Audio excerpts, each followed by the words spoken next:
우리가 지난 주간에 말씀 가운데서 돌아온 탕자의 이야기를 우리가 보면서 회개하고 하나님께로 돌아간 자들을 하나님께서 그들을 받아주실 뿐만 아니라 그들에게 새로운 세상을 열어주시는 분이다. 그렇게 하나님은 우리에게 자비롭고 은혜로우신 분임을 우리가 말씀을 통해서 배웠습니다. 그렇다면 하나님이 왜 우리에게 이런 은혜를 베풀어 주실까라고 하는 겁니다. 그 말은 다른 말로 이야기하면 은혜 그 다음의 삶은 도대체 뭐냐라고 하는 겁니다. 오늘 우리가 함께 읽은 이사야 43장 21절에 있는 말씀에 보면 그 대답은 나와 있습니다. 이 백성은 내가 나를 위해서 지었나니 나를 찬송하게 하려 함이니라. 그래서 하나님께서 이스라엘 백성들에게 구원을 허락해 주신 것은 바로 그들이 하나님을 찬송하는 자가 되게 하기 위함이다. 이렇게 성경은 우리에게 말씀하고 있습니다. 우리가 탕자의 이야기에서 탕자가 아버지를 떠나 있었을 때 탕자에게 아버지는 죽은 자와 똑같았습니다. 그리고 아버지에게 탕자 역시도 죽은 자와 같았고, 그래서 그 말씀에 보면 죽은 아들이 살아 돌아왔다라고 하는 말씀이 있습니다. 그런데 그 탕자가 아버지께로 돌아가기를 결단할 때부터 그때 죽었던 자기의 아버지는 다시 살아나는 겁니다. 마찬가지로 우리가 세상을 살아가면서 내가 하나님을 떠나 살아가면 하나님은 나에게서 죽은 자와 같은 겁니다.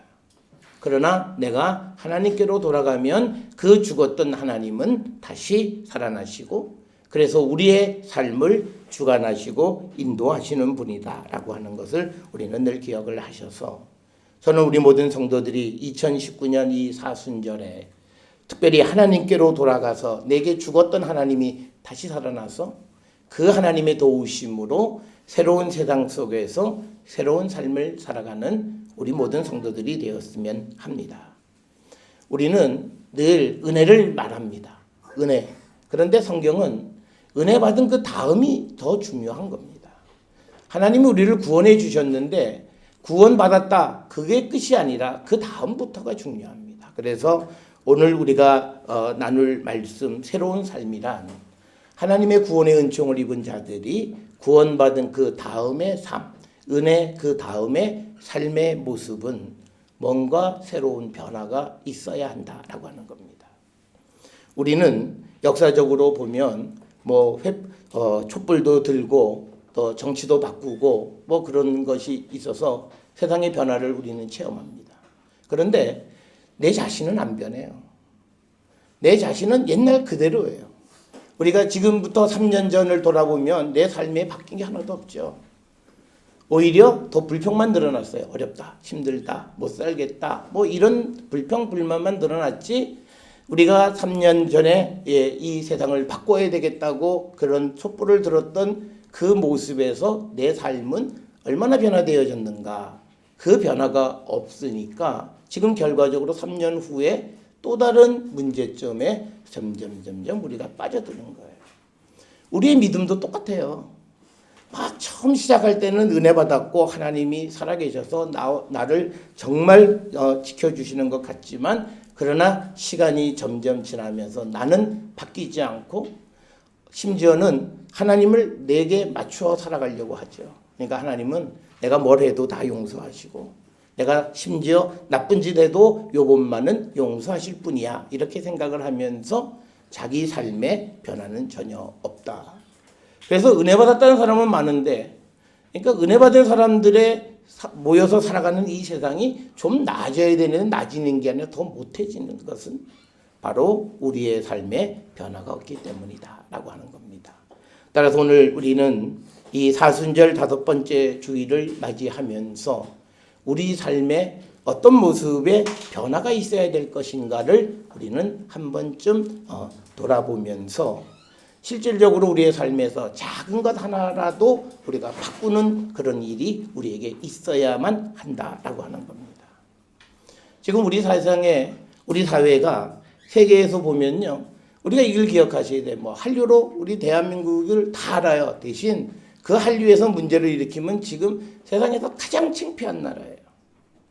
뭐 이렇게 문화를 주도하는 사람들의 삶이 가치관이 없는 문화를 주도한다? 이건 있을 수 없어요. 쇼하는 거예요. 그러니까 이게 무슨 삶이 바뀌고 그리고 그 삶에서 문화가 나와야 되는데 그게 아니라 학습해서 배워서 익혀서 나오니까 그것이 다른 쪽으로 이상하게 돼서 아마 우리는 이 문화적인 위기는 아마 극복되기 어려울 수 있습니다. 그것이 극복되려면요, 우리의 삶이 그런 걸 기본적으로 다 청산해야 돼요. 특히 우리 민족이 사람을 소중히 여겨야 돼요. 우리는 사람을 소중히 여기지 않아요. 사람을 소중히 여기긴 해요. 옆에 뭘 하나 붙여요. 사회적으로, 경제적으로, 문화적으로 이 사람이 어떤 처지에 있으면 이 사람의 가치는 쭉 올라가는 그런 시대에 살고 있습니다. 어저께 어느 TV에서 우리나라의 낙태법에 대해서 이제 뭐 토론을 해요. 다 좋은 얘기해요. 거기에 목사님 한 분이 딱 앉아가지고 왜 가셨는지 모르는데 하여튼 3대1로 하여튼 코너에 몰리시는데 우리는 그래요. 경제적, 사회적 이유로 생명을 제거할 수 있다. 이게 굉장히 위험한 생각이에요. 생명은 경제적으로 또는 사회적으로 어떤 문제가 있어도 그 생명은 소중한 거예요. 이 아이가 유전적으로 어떤 문제가 있으면 우리가 해야 될 일은 걔를 어떻게 없애버릴 생각을 하는 게 아니라 그 아이가 나왔을 때 어떻게 잘 살아갈 수 있는 사회를 만들까를 생각해야 돼요. 그래서 과학자는 그들을 위한 어떤 기계나 학습 도구를 만들어주고 우리 사회는 그들이 활동할 수 있는 여건을 만들어줘야 되는데 우리는 그렇지 않아요. 그러니까 뭐냐면 변화가 없어요. 선진국으로 가긴 가는데 변화가 없어요. 그러니까 우리의 삶에는 심각한 문제를 봉착하고 있고 돈은 많은데 이 돈을 어떻게 의미 있게 쓸 줄을 알지 못하는 거예요. 그래서 오늘 우리가 주시는 이 말씀들을 통해서 우리가 적어도 교회를 다닌다. 그러면 우리의 삶이 어떻게 변화되어야 될까? 그것을 우리가 한 번쯤 생각해 봐야 됩니다. 우리는 교회 다니는 사람들은 참 많아요. 그런데 또 대부분 욕먹는 사람은 다 교회 다녀요. 이 아이러니를 우리가 해소해야 된다라고 하는 거예요. 그러니까 내가 교회를 다니면 교회를 다니는 사람으로서 적어도 내가 이런 면에서는 적어도 나는 남에게 해를 끼치지 말아야 되겠다. 그래서 내가 남에게 해를 끼치지 않기 위해서 내 이익, 내 편함을 포기하는 거예요. 그런 삶을 살아가는 사람들이 모여서 그런 교인들이 모여서 사회가 좋아지고 교회가 좋아지고 그래서 우리가 늘 추구하는 하나님의 나라도 언젠간 이 땅에 이루어지는 소망을 갖고 우리가 살아가는 겁니다. 하나님께서는 이스라엘 백성들이 오늘 읽은 이사야 43장의 배경은 바벨론의 포로로 잡혀간 거예요. 바벨론의 포로로 잡혀갔다라고 하는 건 뭐냐면 이스라엘 사람들이 하나님을 배신했다는 거예요. 그런데 이 배반했던 사람들에 대해서 하나님은 그들을 구원하기 위해서요. 오늘 주시는 말씀 16절에 보세요. 바다 가운데 길을 내요. 여러분 우리가 뭐 요즘 기술이 발달한 가운데서 이런 건 있어요. 영국하고 블란드 사이에 해저 터널이 있죠. 그러나 그거는 굉장한 기술의 발달이에요. 그런데 오늘 주시는 말씀에서 보면 지금부터 2500여 년 전에 이미 하나님 말씀이 내가 바다 가운데에 길을 만들고 큰 물 가운데에 지름길을 내서 내가 이스라엘을 구원해 주겠다. 즉 하나님이 우리를 구원하기 위해서 수단과 방법을 가리지 않고 구원해 주셨어요. 그래서 우리에게 새로운 시대를 열어주시고 새로운 희망을 우리에게 주신 거예요. 그래서 그 하나님이 우리에게 주시면서 유명한 말씀이잖아요. 18절에 이전 일을 기억하지 말고 옛날 일을 생각하지 말라. 그리고 19절에 보라 내가 새 일을 행하리라. 즉 이 새 일은 우리가 상상도 하지 못하는 생각도 하지 못하는 그 일을 하시겠다는 거예요. 그게 어떤 일이냐면 광야의 길을 내고 사막의 강을 내는 거예요. 오늘날도 이거 쉬운 일 아니에요. 제가 유학했던 이스라엘은 그 네겝 사막을 개발해서 그곳을 사막을 농지로 만들었어요. 물을 끌어들이는 거예요. 그래서 우리나라에도 보면 스프링클러들은 대부분 이스라엘 계통의 회사들이 물건을 판매하는 거죠. 그러니까 오늘날 기술로도 굉장히 첨단 기술인 것들이 이미 2500여 년 전에 하나님의 말씀으로 그들에게 선언되어졌고 그들이 그 말을 들었을 때는 저게 가능할까? 저게 바다에 무슨 길이 나고 사막에 무슨 강이 흐른다? 가능할까? 그런데 가능해지잖아요. 그러니까 하나님은 우리를 구원하기 위해서 수단과 방법을 가리지 않고 우리를 구원해 주시고 여러분이 갖고 있는 여러 가지 문제를 해결하기 위해서 하나님은 수단과 방법을 가리지 않고 여러분을 구원해 주세요. 내가 포기하지 하나님은 포기하지 않으세요. 그러니까 내가 포기하면 하나님은 멈춰 쓰세요. 제가 원치 않은데 내가 괜히 좋은 거 해주다가 욕먹을 거 뭘 하겠어요. 그러니까 뭐냐면 우리가 하나님이 날 도우시고 이끌어 가심을 내가 포기하지 않으면 주님은 결코 우리를 포기하지 않으세요. 그래서 우리가 희망이 없는 상황 속에서도 우리를 회복시켜 주세요. 여러분, 우리가 성경에 나와 있는 이스라엘 백성의 역사 70년 동안 그 나라 없이 살다가 나라가 다시 회복되어졌어요. 여러분, 정치사에 이런 일은 없어요. 우리가 제일 가깝게 1990년에 걸프전 때에 여러분이 잘 아시는 이라크가 쿠웨이트를 침략해서 쿠웨이트라는 나라가 1년 동안 나라가 없다가 다시 회복된 거예요. 1년 만에 나라를 회복해도 그것도 엄청난 일인데 이스라엘은 망한 지 70년 만에 나라를 새로 만들어 주셨어요. 불가능을 가능케 하시는 거예요. 지금 우리가 믿고 있는 하나님은 바로 이 불가능을 가능케 하시는 능력으로 우리를 구원해 주세요. 그러니까 여러분들이 누구에게 도움받는 것 같은 그런 째째하고 시시한 게 아니에요. 하나님은 통 크게 우리를 구원하신다고 하면 역사를 바꾸고 세상을 바꾸고 환경을 바꿔서 우리에게 하나님의 원하시는 일을 해주시는 분이에요. 하나님은 그렇게 이스라엘을 구원해 주셨고 여러분을 구원해 주신 거예요. 그러면 하나님이 왜 이렇게 이들을 구원해 주셨고 우리를 구원해 주셨느냐? 오늘 주시는 21절에서 앞에서 말씀드렸던 것처럼 나를 즉 여호와를 찬송하게 하기 위해서다라고 하는 거예요. 오늘 우리가 읽은 이사야 43장의 말씀에서 이스라엘이 바빌론의 포로로 간 건요 배신이에요. 하나님을 거절하고 배신해서 그 대가로 바벨론으로 포로로 갔어요. 그 배신했던 자들을 하나님을 찬양한, 즉 우리가 같이 공존할 수 없는 단어예요. 배반과 찬양. 이 두 가지를 한꺼번에 만들어주시는 역사예요. 그러니까 우리가 지금은 하나님 앞에 온전치 못하지만 하나님이 우리를 바꿔서 하나님 나라의 가장 귀한 사람으로 우리를 세워주실 수 있는 분이고 그걸 위해서 우리에게 은혜를 주시는 분이라는 겁니다. 그래서 우리가 이런 큰 은혜를 입은 사람들이 이제 어떻게 세상을 살아갈 것인가. 그 새로운 삶의 가장 중요한 것은 뭐냐면요. 가치관의 변화가 있으셔야 돼요. 우리가 변화하는데 우리가 변화하려면 변화의 컨트롤 타워 같은 사람의 밸류 시스템이 바뀌어야 돼요. 그게 어떻게 바뀌어야 되냐면요. 지금은 날 위해서 살아요. 모든 게 나예요. 오늘날 우리가 살고 있는 시대의 가장 큰 문제는 가족 이기주의예요.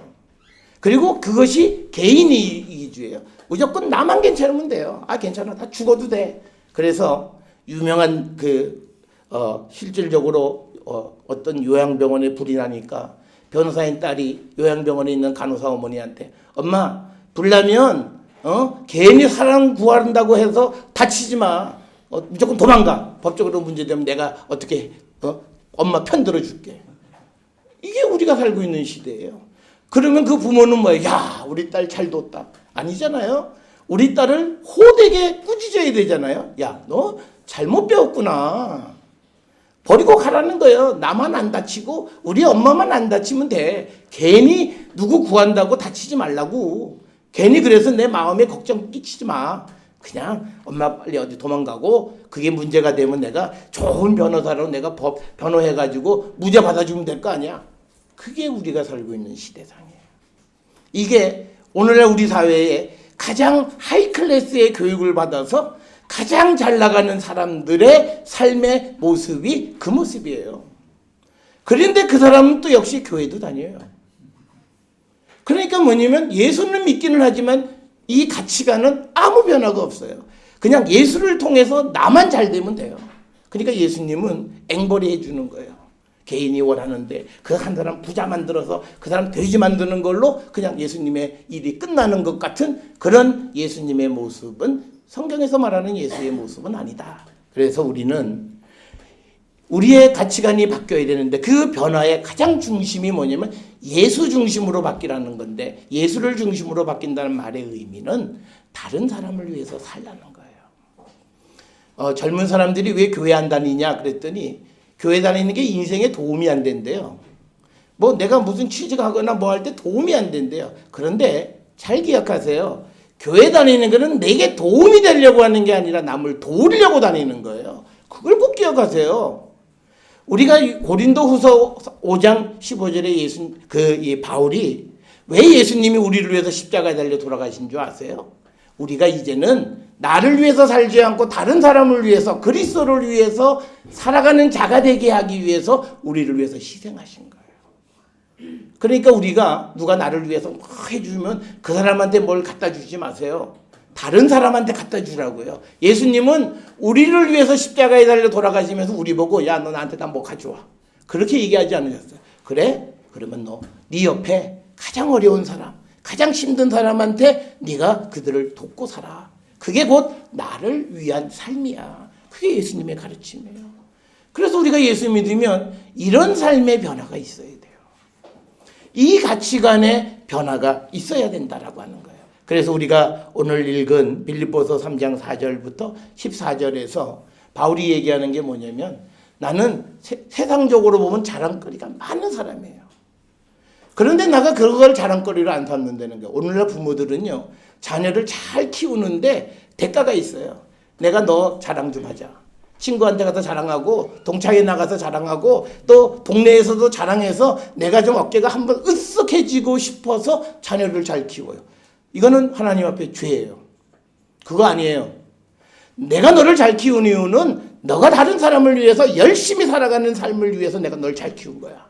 내가 너에게 정말 할 수 없는 만큼의 큰 일로 내가 너를 도와서 오늘날 이렇게 너를 성공시켜 준 거는 다른 사람을 위해서 살게 하기 위해서 내가 너를 키운 거야. 그러니까 엄마한테 뭐 해줄 생각하지 말고 네가 살아가는 삶에서 옆에 있는 어려운 사람들이 있으면 그거 무시하지 말고 누군가 어려움을 너한테도 호소할 때 그 말 네가 한 번쯤 귀담아 들어주고 그들의 손이 되고 발이 되게 하기 위해서 내가 너를 잘 키운 거야. 우리가 그런 삶의 가치관의 변화가 이게 교회로부터 나오면 오늘날처럼 교회가 세상으로부터 손가락질하고 욕먹을 일은 없어질 것입니다. 그런데 우리가 기대하는 것과는 전혀 다르게 교회가 더 출신, 지역, 교육, 배경, 사회적 지위, 경제적 정도 여기에 따른 계층의 변화와 차별 이런 것들이 더 주도적으로 교회가 하고 있다라고 하는 겁니다. 그건 교회가 아니라 바로 내가 하고 있다는 얘기예요. 그래서 우리가 이 사순절에 우리의 가치관이 정말 바뀌어지기를 우리가 갈망하셔야 됩니다. 하나님, 이대로는 안 됩니다. 오늘날 우리가 이 사회도요, 대통령이나 국가가 무슨 정책을 아무리 잘해도 안 돼요. 모든 사람이 남을 위해서 살아가려고 하는 희생정신이 있어야 돼요. 여러분, 우리나라는 다른 거 아니에요. 예전에 50년대, 60년대 국가가 어려웠을 때 우리의 부모 세대들은 당신이 해야 될 일을 포기하셨고 때로는 자기의 삶도 자녀를, 가족을 위해서 희생했어요. 그 희생을 어떻게 보면 그 피를 먹고 자란 거예요. 그런데 지금 세대는 그거 싫대잖아요. 야, 우리가 왜 다 건강보험료 왜 우리가 다 감당하냐? 그래서 막 자기의 조상, 저기 선배들을 다 우습게 여기잖아요. 이게 말이 안 되는 거예요. 뭐 어떡하겠냐? 하나님이 우리한테 이런 어려운 때를 살게 했으면 야, 그래도 믿음 안에서 하나님 무슨 길을 주시겠지. 우리가 이거 감당 못하는 걸 그냥 내버려 두겠냐? 하나님이 길을 주시겠지. 그렇지만 우리가 감당해야 될 건 해야지. 아니, 못하더라도 이런 말을 해야 되는 거 아니에요? 그런데 이건 뭐 조금만 좀 말하면 저 꼰대들, 그리고 조금만 무슨 얘기하면 귀찮다고 그러고 듣기 싫다고 그러고 뭐 이러니까 우리 사회, 그래서 우리 사회는요, 과거 세대가 가졌던 좋은 경험의 지식이 다 사장됩니다. 여러분 그렇잖아요. 우리는 교육열이 굉장한 나라였잖아요. 그 배웠던 사람들의 경험들이 다 사장되고 있어요. 이걸 어떻게 나와서 국가가 사회에 발전이 되고 도움이 되는 길로 이끌어갈 수 있는 체제가 아무것도 없어요. 그러니까 우리는 은퇴하면 제일 먼저 가는 게 뭐야? 산에 등산. 은퇴하면 제일 먼저 가는 게 뭐야? 여행.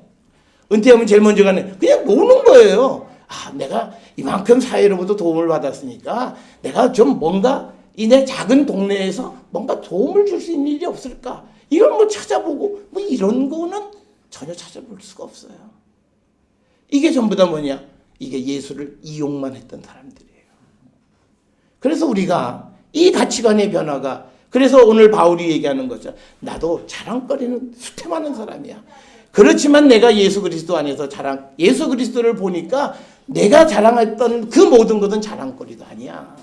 그러니까 우리가요, 돈을 많이 번 사람보다 우리가 남을 많이 도와준 사람이 더 칭송을 받고 그 사람의 삶의 비밀을 찾아가야 돼요. 그래서 그 사람이 살아가는 삶의 기술을 우리가 습득하고 나도 그런 삶을 모방하려고 해야 이 사회는 건강하게 갈 수 있다라고 하는 겁니다. 그래서 우리는 이 가치관의 변화가 반드시 있어야 합니다. 그래서 우리는 남의 거에 대해서 너무 관심이 많고 우리는 어떻게 하든지 그냥 눈먼 돈은 그냥 꿀꺽 해버리는 게 그게 창피한 일이지만 제가 학교에 있을 때 원로 노 교수가 저한테 이 젊은 교수들한테 야 여기는 주인이 없으니까 눈먼 돈 못 먹으면 병신이야. 아 그걸 신인교원한테 가르쳐줘요. 근데 어떻게 하든지 긁어먹어. 그걸 가르쳐줘요. 그러니까 이 사회가 얼마나 어려웠냐. 그런데 우리가 누구도 거기에서 자유롭냐? 아니에요. 보이게 보이지 않게 다 그러고 사는 거예요. 그래서 우리가 예수를 믿으면서 우리는 성경이 우리에게 가르쳐주는 삶의 변화에 요구하는 주님의 음성을 반드시 들으셔야 됩니다.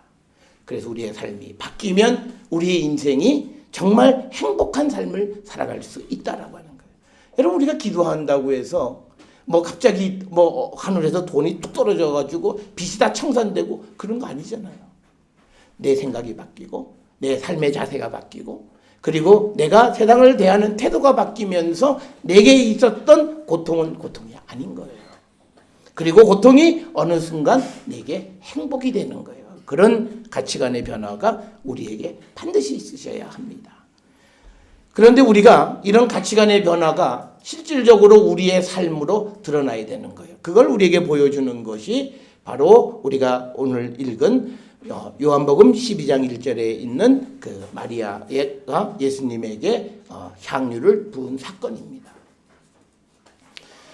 우리가 이 마리아와 오늘 본문에 등장하는 이 가룟 유다의 특징이 있습니다. 마리아는 예수님의 말씀을 들었던 여인이에요. 그래서 예수님이 종종 또 때가 가까워지면서 하신 말씀 중에 하나가 내가 예루살렘 가서 죽어.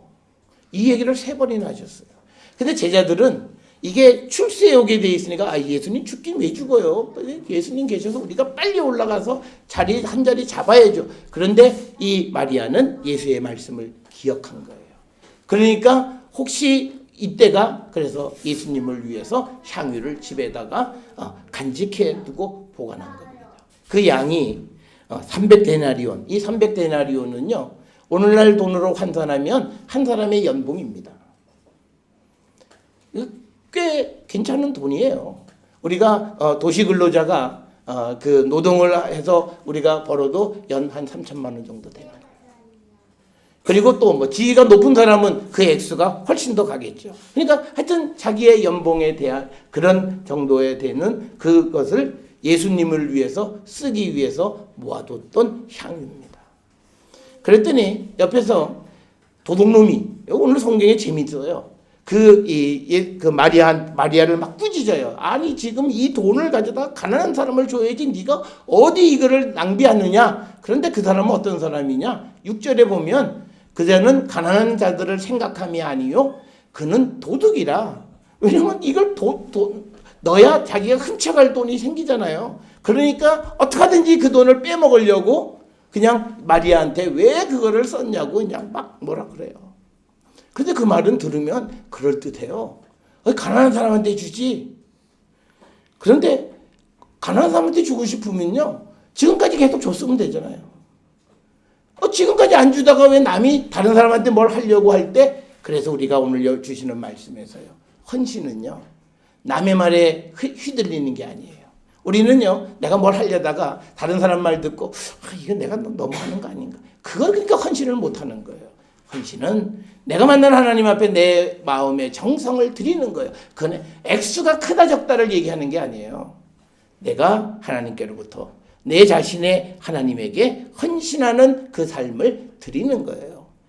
그래서 우리의 삶이 헌신적인 삶이 되어 있다. 이 헌신은 다른 말로 하면 희생적 삶이에요.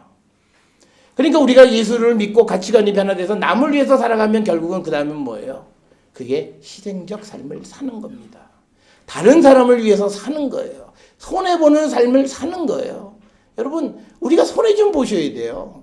내가 예수 때문에 손해 좀 보셔야 돼요. 어떤 이들은 내가 교회 갔다가 예수 때문에 손해봐서 내가 다시는 교회 안 간다. 이건 좀 어리석어요. 이게 하나님이 막 복을 주려는데 그걸 다 걷어차는 거예요. 우리가 손해볼 때 하나님이 그냥 계시겠냐고요. 다 지켜보시잖아요. 그러면서 그 사람의 보이지 않는 곳에서 그를 도우시고 하나님이 그를 축복하시는 거예요. 그걸 우리가 바라는 거예요.